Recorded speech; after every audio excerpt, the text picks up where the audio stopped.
दोस्तों, इंडिया की टीम डर और खौफ में मुब्तला हो गई है।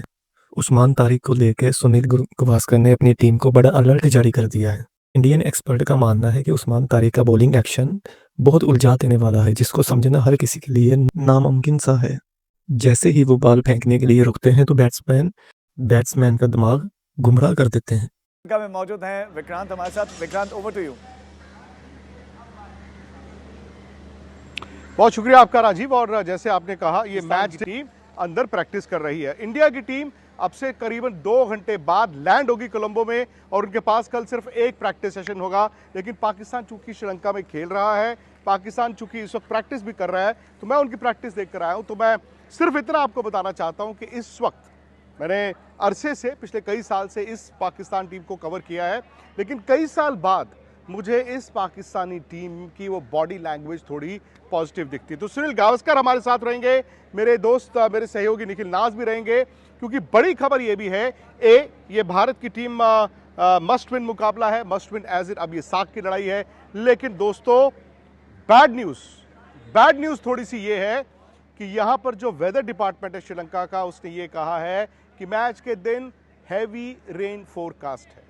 मतलब ये कहा जा रहा है कि लो प्रेशर जो है वो बनेगा, और लो प्रेशर बनेगा बे ऑफ बंगाल की तरफ, और बे ऑफ बंगाल में अगर लो प्रेशर बनता है तो कोलंबो में साइक्लोनिक रेंज की मतलब आप आशंका मान सकते हैं। और ये कहा जा रहा है कि कल शाम को, यानी कि शनिवार रात को, यहाँ पर तेज बरसात हो सकती है। बताया जा रहा है कि जो मैच का दिन है, यानी कि संडे का जो दिन है, उसमें भी तेज बरसात हो सकती है। शाम की तरफ कह रहे हैं कि शायद थोड़ा सा मौसम खुलना पॉसिबल है।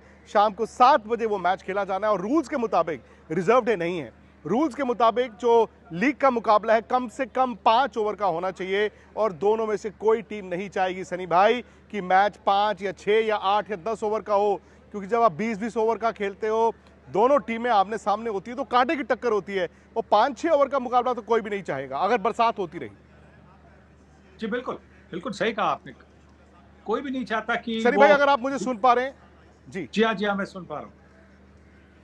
कोई भी नहीं चाहता कि ये डीएल मेथड जो है, जी उस पर कोई मैच डिसाइड हो।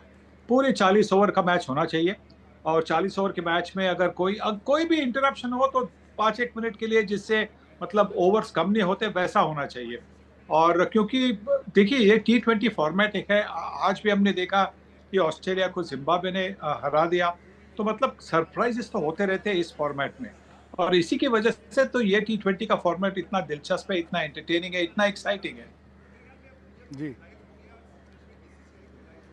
और सनी भाई, आपका इंतजार हो रहा है यहाँ पर। उम्मीद है कि कल शाम तक आप आएंगे, क्योंकि आज तक की जो महा कवरेज है, आज तक की, वो ग्राउंड जीरो, जैसे मैंने आपको बताया, कोलंबो से, प्रेमदासा के मैदान से होगी। निखिल है मेरे साथ। निखिल, इस वक्त पाकिस्तान की टीम प्रैक्टिस कर रही है। मैंने अभी दर्शकों को बताया कि थोड़ा बॉडी लैंग्वेज ना इस टीम का अलहदा है। जो हमने पिछले साल देखा या उससे पिछले साल देखा, थोड़ा मुझे ऐसा लगा कि इस पाकिस्तान टीम में वो जीत उनको दिख रही है। उस्मान तारिक पर सबकी नज़र रही, और उस्मान तारिक को आज क्योंकि हमने करीब से देखा, लंबे बहुत हैं, दूसरा वो जो रुक के गेंद करते हैं, वाकई में गेंद बड़ा स्लो फेंकते हैं। जी विक्रांत, आपने सही कहा। आपने कहा अभ्यास चल रहा है, बल्कि आप मेरे पीछे देखेंगे, यही नेट है जहां पर पाकिस्तान के खिलाड़ी इस वक्त अभ्यास कर रहे हैं। उस्मान तारिक की आपने चर्चा करी, जी हाँ बिल्कुल, मैंने उनको भी देखा गेंदबाजी करते हुए, और सबसे पहली नज़र तो मेरी वही गई भाई, वो जो रुक के जिस तरह से वो गेंद डालते हैं। लेकिन मैं ये भी बताना चाहूँगा, मैंने शायद 3-4 ओवर देखे उनको, उन्होंने जिस तरह से वो फेंके, कई बार भी ऐसा लगा नहीं कि कोई बल्लेबाज ज़्यादा परेशानी में आया हो। और ख़ासतौर पर क्योंकि वो ऑफ स्पिनर हैं, तो लेफ्ट हैंड बल्लेबाज को कई बार परेशानी में डाल सकते हैं, लेकिन बाएं हाथ के बल्लेबाज ही उनके खिलाफ खेल रहे थे, कोई ज़्यादा परेशानी में नहीं नजर आए। लेकिन जहां तक आपने बॉडी लैंग्वेज के बारे में बात की भाई, उसका कारण एक ये भी हो सकता है ना विक्रांत, की देखिए पाकिस्तान की टीम तो यही है, कोलंबो में ही है, आप और हम अभी दिल्ली से आए हैं, तो मौसम एकदम बदला बदला नज़र आ रहा है, कहाँ वहाँ ठंड, और यहाँ पर थोड़ी जो अच्छी हवा ज़रूर है, लेकिन दिल्ली के मुकाबले तो गर्मी है ना। इंडियन टीम वहाँ से आएगी, थकी हारी आएगी, कल रात को ही मैच खत्म किया, आज तो वो रात को ही पहुंचेंगे, अभ्यास नहीं करेंगे, कल एक दिन अभ्यास होगा और मैच खेलना है। पाकिस्तान तो यही स्टेशनड है, तो शायद आबो हवा से भी यूज टू हो गया है, शायद इसलिए आपको रिलैक्स बॉडी लैंग्वेज भी उनकी नज़र आ रही है। लेकिन एक चीज़ कह दूं, जो हम यहाँ कुछ घंटे रहे ना, जिस तरह का रोमांच मुझे दर्शकों में दिख रहा है, जो फैंस हमने देखा दुनिया भर से आए हुए हैं, जब आप मैदान पर जाएंगे तो दबाव आप पर बहुत होगा।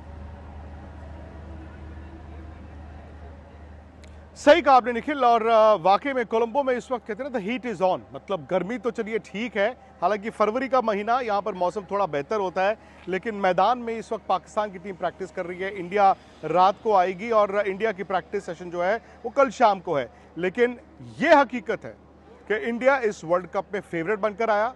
हकीकत ये भी है कि भारत अब तक शायद अपने 100% पोटेंशियल पर खेला नहीं है, और जिस दिन वो 100% पर खेलेगा भारत को रोकना आसान नहीं होगा। और देखिए ना, आज ही इस टूर्नामेंट का सबसे बड़ा अपसेट हुआ है। ऑस्ट्रेलिया ने आज जिम्बाब्वे के खिलाफ 170 रन चेज नहीं किए, और इसी मैदान पर वो मुकाबला था। सनी भाई, ये साफ है, भले ही वो दिन का मुकाबला था, लेकिन ये साफ है कि प्रेमदासा में 170 में भी आप मैच जीत सकते हैं। और अगर दोनों टीमों की स्पिनर्स की बात करें, इंडिया तो हमेशा से स्पिन के लिए जाना जाता था, बट अब पाकिस्तान अबरार के साथ जो उस्मान तारिक आए हैं या उनके पास बाकी स्पिनर्स हैं, क्या आप देखते हैं कि पाकिस्तानी स्पिनर्स इंडिया के लिए वाकई में एक बहुत बड़ा थ्रेट है?